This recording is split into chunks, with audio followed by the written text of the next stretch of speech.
Thank you for joining us. Welcome to Business Incorporated, coming to you live from Lagos, Nigeria.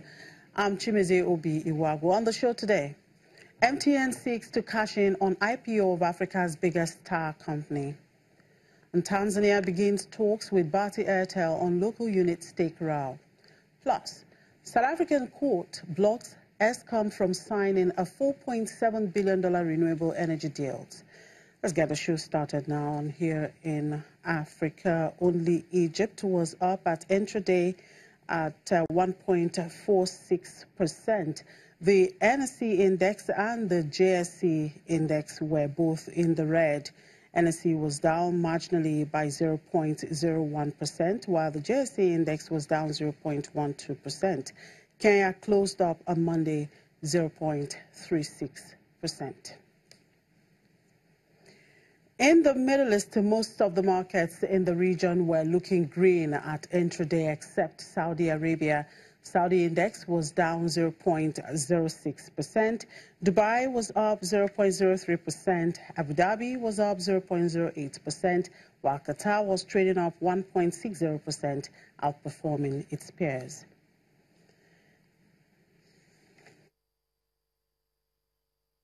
Its U.S. stock index futures posted slight gains ahead of Tuesday's open, with investors monitoring some key economic data. Around 5:30 a.m. Eastern Time, Dow futures were up 53 points, indicating a rise of 80.39 points at the open. The Nasdaq and the S&P 500 futures also indicated a positive open for their respective markets. The moves in pre-market trade came after Wall Street finished mostly lower on Monday, with the Dow Jones Industrial Average falling more than 150 points as concerns surrounding a potential trade war resurfaced. In Tuesday's session, economic data is set to dominate sentiment, particularly the releases concerning inflation at 6 a.m. Eastern Time. Of course, that data should be out at this time. The NFIB Small Business Optimism Index is due out, followed by a whole batch of core consumer price index data scheduled to be released at 8:30 a.m. Eastern Time. On the earnings front, Volkswagen, Dick's Sporting Goods and MongoDB are all expected to publish their latest financial figures. And in Europe, equities were mixed in early trade as investors monitored corporate earnings and await the release of U.S. inflation data. Meanwhile, news from the U.S. continues to drive the market. Let's talk to Conrad Busen. Hello, Conrad. Well, I guess Conrad is not yet ready for us. We hope to get through to him as soon as he's ready.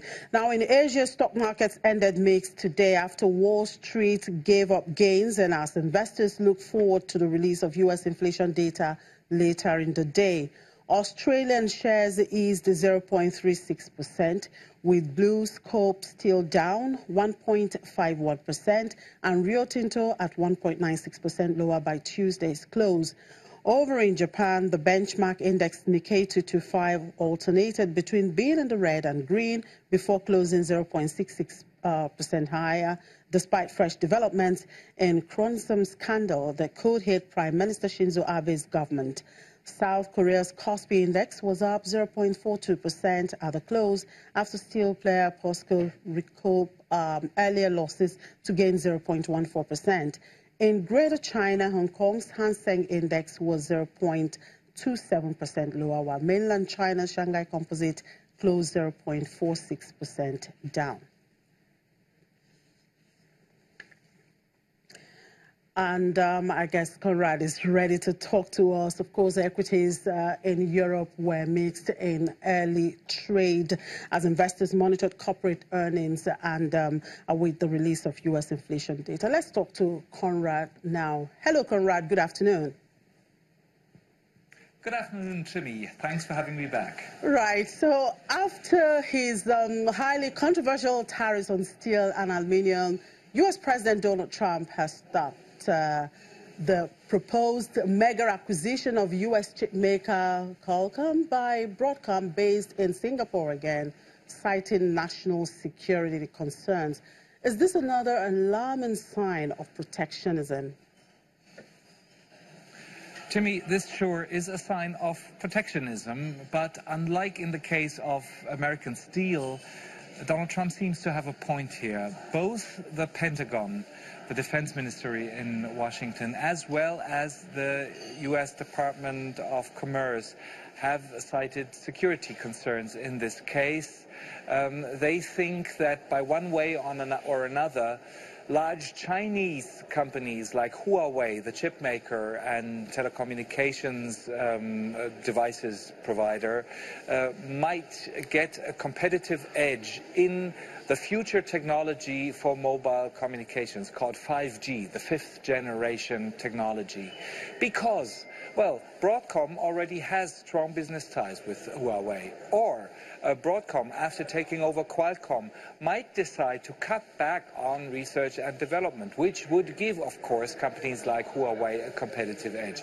Let's not forget Huawei is a company with strong ties to the government in Beijing, so Trump here wants to prevent that the Chinese get too influential in this important technology, that the American companies don't lose their technology and market leadership. And believe it or not, Jimmy, many people here in Frankfurt, Germany's financial center, think that Trump really has a point to prevent the Chinese to get too influential there. This time, a lot of people seem to be believing in him or perhaps supporting some of his decisions. Anyway, looking behind you there, I can see that the DAX is sharply up.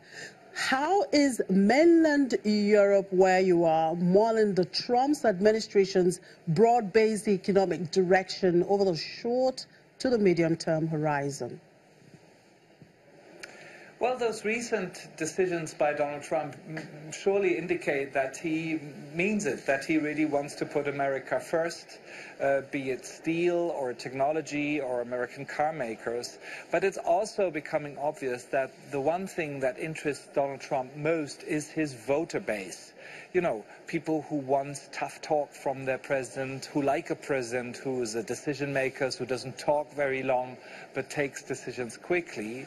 And Trump sure delivers this, especially right now where we have a special election in the American city of Pittsburgh, where today voters go to the polls to decide on their congressman.